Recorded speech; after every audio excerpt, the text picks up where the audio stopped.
Assalamualaikum warahmatullahi wabarakatuh. Perkenalkan, nama saya Sherly Brusmbiring dari kelas 5 MIA 1. Nah, di sini saya akan menjelaskan tentang tujuan penelitian menurut para ahli. Saya akan menjelaskan tentang eksploratif. Eksploratif yaitu kegiatan dalam melakukan suatu penganalisaan yang dalam tentang sesuatu pengetahuan yang baru yang sebelumnya belum pernah ada. Contoh penelitian eksploratif ini tukar-menukar barang di pedalaman di suku Baduy yang terdapat di tengah hutan Jambi, Sumatera. Nah, contoh sederhananya itu di kehidupan sehari-hari, yaitu menganalisa tentang kebiasaan laki-laki dan perempuan terhadap posisi duduk di kelas, lalu menyimpulkan mana yang cenderung duduk di barisan paling depan. Tujuan penelitian eksploratif ini menjadikan sebuah topik yang baru lebih dikenal oleh masyarakat luas, lalu mengembangkan gambaran dasar mengenai topik yang sedang dibahas. Nah, selanjutnya tentang verifikatif. Verifikatif ini penelitian yang dilakukan untuk mengecek kebenaran hasil penelitian yang lain. Contohnya itu di tahun 1970 diadakan penelitian tentang rasa solidaritas rakyat di pedesaan, lalu menghasilkan suatu kesimpulannya itu. Nah, di 2 tahun kemudian peneliti lain juga mengadakan hal yang sama dan tujuan yang sama, yaitu mengecek kebenaran hasil penelitian yang sebelumnya.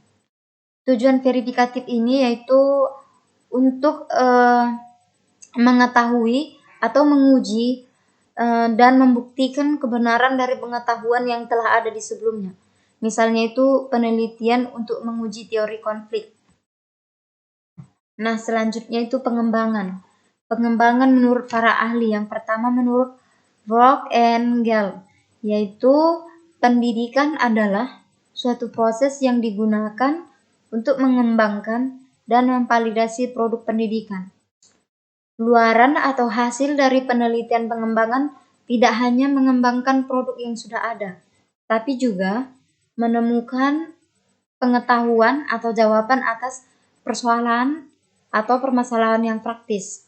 Nah, selanjutnya itu menurut Guy, yaitu mengemukakan bahwa pengertian penelitian pengembangan ini didefinisikan sebagai upaya untuk mengembangkan suatu produk yang efektif dan berupa bahan-bahan pembelajaran media atau strategi pembelajaran itu digunakan hanya di sekolah dan bukan untuk menguji teori.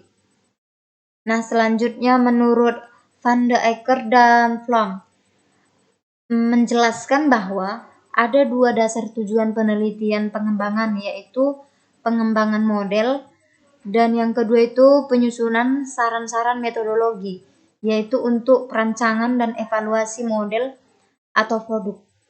Nah, yang terakhir itu menurut Seal and Rickey, yaitu penelitian pengembangan diartikan sebagai suatu analisis sistematik terhadap perancangan, pengembangan dan evaluasi proses dan produk pembelajaran yang harus memenuhi kriteria efektivitas, lalu validitas dan kepraktisan. Nah, tujuan penelitian pengembangan ini yaitu untuk menghasilkan berupa materi pembelajaran, buku atau modul, dan sistem pembelajaran model-model perancangan pembelajaran. Nah, serta strategi pembelajaran atau manajemen ini, program tes kuis dan kurikulum. Di bidang pendidikan ini, peneliti mengembangkan dan memfokuskan kajian pada bidang desain atau rancangan, apakah itu berupa model desain dan desain bahan ajar atau produk maupun proses pembelajaran. Nah, selanjutnya itu tentang discovery. Menurut para ahli, yang pertama itu kemampuan siswa dalam mengintegrasikan antara konsep dan prinsip. Dan yang kedua itu metode mengajar yang menekankan kemampuan peserta didik dalam menemukan pengetahuan.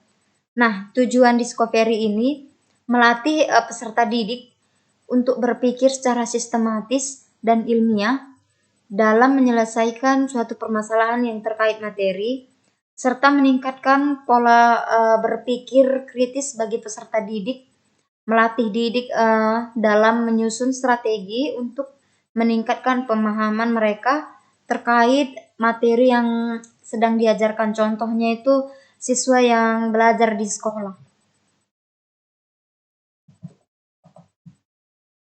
Nah, selanjutnya itu tentang invensi. Invensi itu adalah inventor yang dituangkan ke dalam suatu kegiatan memecahkan masalah yang spesifik di bidang teknologi berupa produk atau proses, atau penyempurnaan dan pengembangan produk atau proses. Contohnya itu penemuan benua, penemuan batik, penemuan obat alami, beserta penemuan robot. Nah, selanjutnya tentang inovatif. Inovatif itu memiliki arti sifat memperkenalkan suatu barang yang baru atau karya yang baru merupakan hasil dari inovasi. Ini kemudian akan disebut sebagai karya yang inovatif.